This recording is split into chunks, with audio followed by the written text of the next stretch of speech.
da, da, da. But this young lady that I am bringing to the stage, Miss Tierra Nicole Riley, is absolutely amazing. We've been on several platforms together. She's now the secretary of our board. We've done so much, and I feel like it's been such a long period of time. And we connected, and she's turned from an angel mom to a support to a guest, to a friend. And I truly, truly love everything that Tierra is about, all that she is doing. I'm grateful that you are here, not only here in the summit, but here for me as a friend, as a sister, as a support. This has just been absolutely amazing, us being together. And this is another difficult segment. So I do not like to moderate this. So after I introduce you, I'm going to hop off. I got my tissue so that I can Yes. listen. I'm just super excited to have you here, sis, as you host the panel discussion. We have a mixed experience here, both moms and dads. And so again, as we're talking about it being a family affair, we're going to go ahead and make sure we touch the experience of all of the family. We have one person missing, and that's okay. But I'm gonna turn it over to you, Tierra, and allow you to start to Yes. introduce the panelists and bring them up. First of all, thank you for all that you do and all the things, and for being my friend. Like, child, I I don't in any capacity try to compare grief, right? But I lost the second twin at 23 weeks, and I think there's this breath of fresh air once you get through the first trimester that you think you're safe, you think you've made it, you think you've gotten to the goal line, right? And then something happens after the first trimester, and you're like, wait, what? I thought everything was okay. Like you're aware that it could, right? Like you're aware that there's like a 5% chance, but you never expect to be in the 5%, right? So I definitely understand, that I wasn't at the point where we were doing, setting up cribs and things of that nature, but like we had to take down the baby registry and cancel the baby shower and, all those moments. And it's the hardest part for me when I was pregnant with my rainbow baby was like never feeling safe. Like never. From the second I found out I was pregnant up until she was like 7 months, like old. You know what I mean? And I'm still like, is she breathing? Are we okay? And even when I was pregnant, the doctor's like, there's moments where she's asleep and it's okay. And I'm like, no, if I feel like I haven't felt her kick in a long time, I'm waking her up. Like that's I just need to know she's okay. So I definitely appreciate all of you sharing your experience for sure. I'm glad you guys were able to seesaw, right? Because I think that that helps forge the bond. And unfortunately, in some lost experiences, that can rip the couple apart. I've seen that happen a number of times where the couple just doesn't make it. So I'm glad you guys were able to bond together and get through that. And what I actually had this conversation with someone at the mixer last night, and how sometimes dads are almost removed from the entire process. Like you'll hear a guy say like, "Oh, my wife's pregnant." And it's like, "Well, you guys are pregnant," or and so then if that pregnancy ends up in a loss, sometimes it's my wife had a miscarriage. And it's like, "Well, that was your baby too," And so just really trying to be from the woman's perspective, like, yes, we were physically connected, right? But you were planning on that child. You wanted that baby. You weren't hoping for an angel, So definitely understand that. Yes, I love, love, love music. Just in general, and it helps me process feelings. So I resonate with you there.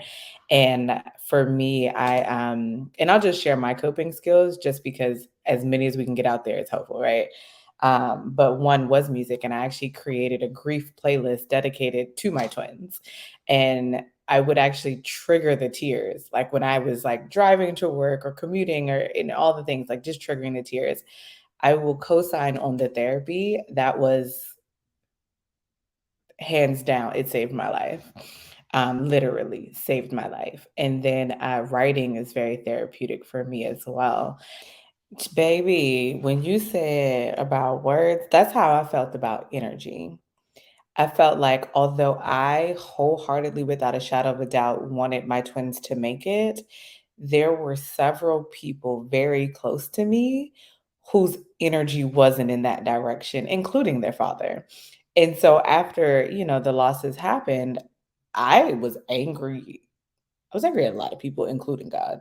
But I was very angry at the dad and some of my family members who just did not have the energy that I would have wanted. And I questioned, like, did the twins feel that energy?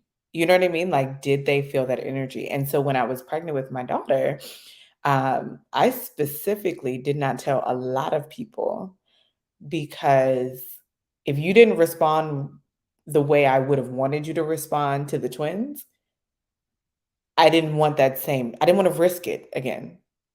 You know what I mean? Like, I just didn't want to take that chance. I didn't want to until I felt it was safer, and the second trimester felt like that. But it was 100% rooted in like, I only told people that I knew without a shadow of a doubt was going to be excited and over the moon about this baby being on the way.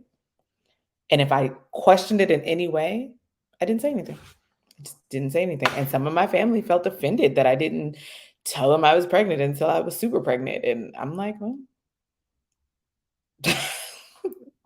it's my journey, like, yeah, you guys were impacted by the twins experience, but I also recognize that I would not have survived another loss. I don't feel like I could have done it. And that was my decision in the moment. And it was rooted in PTSD and grief and all the things. But in that moment, I was like, I'm not telling a soul unless I know they are gonna be over the moon. And I even remember telling one of my friends, and she cried boo-hoo tears of joy that I was pregnant. And if I didn't think I was gonna get something like that, I just didn't say anything. Stop. Yes, and you said a couple things that I just wanted to highlight. The not meant to be a dad angle.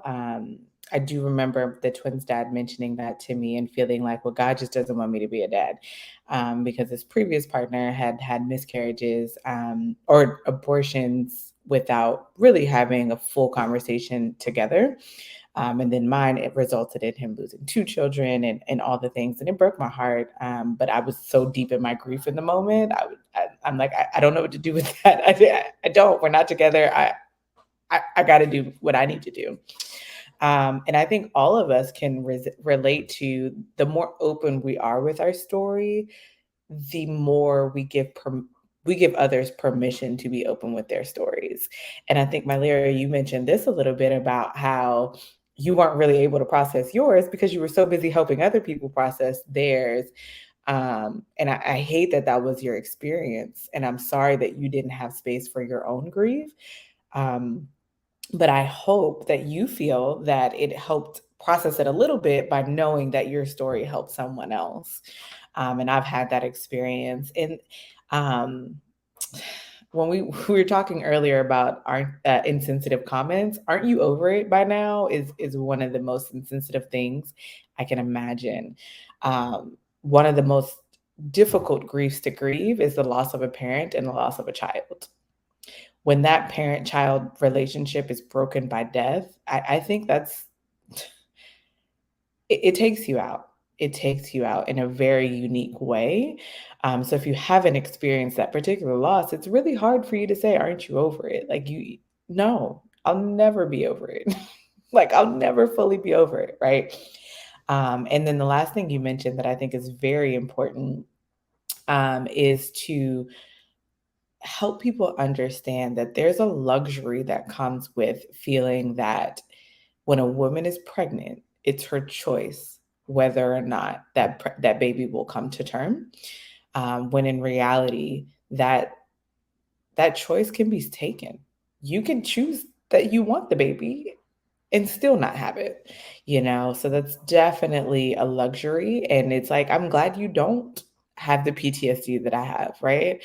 Um, but the reality is not all pregnancies end in a baby. And I definitely relate. I actually recently had this conversation with my therapist, who was my therapist at the time that I lost the twins. And I was like, I'm a completely different person than before I got pregnant with the twins. Like I don't even know who that person is anymore, So it's definitely it's a life-changing experience for sure. Just one thing, if I could take a point of privilege to share, one thing that I'm very grateful to have survived about my story is I discovered my purpose processing my grief. So although losing my twins was life shattering, I also, on the other side of that, discovered my grief. So I'm grateful for that. And I am everywhere at Tierra Nicole Riley. I'm probably most active on Instagram, but I am on all platforms at Tierra Nicole Riley. So please connect, and I would love to hear your story. Slide in my DMs. I'm spoken for, so be polite now. But but if you want to share your story, my DMs are open for that purpose. I just have to throw that out there. And thank you to our amazing, amazing panelists. You guys have been phenomenal. I think you've shared so much, and I appreciate everything that you guys have shared. I don't take it for granted that you have to share your story, right? So I greatly appreciate everybody's participation.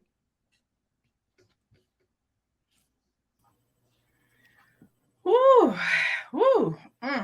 Thank y'all. Thank y'all. It was, I was watching the chat. This time I got a chance to look at the chat. It was an amazing discussion. Again, the theme that for me, as I listen, as I talk with you all, is just thank you for being vulnerable, for being transparent. Um, and Tierra, you said it right. Like we don't have the right. They don't have to share their stories with us. They don't have. It is truly a privilege. And so thank you guys for allowing us the privilege to hear your story, to hear your mistakes, your ups, your downs, your highs, your lows, your depressing moments, to kind of walk us through that. And not only just us, because we have very similar stories and maybe they're parallel and some things are alike, but those that are watching that have not experienced it, that are looking for ways to support their mother, their father, their sister, their cousin, the neighbor, the colleague who, was out of work last week because she had a miscarriage and she's coming back on Monday. And so thank you for the things that you've shared so that those people in that circle are able and they feel more equipped to handle how to have that conversation to support. And if they're not, they could text Malira because she gave her cell phone number. They can slide in your DM, Tierra, because only if they want some advice. They can't be sliding in for other reasons now. We heard that. They can reach out to Sad Dad's Listen, Love. all I got is advice and pictures of my daughter. That's it.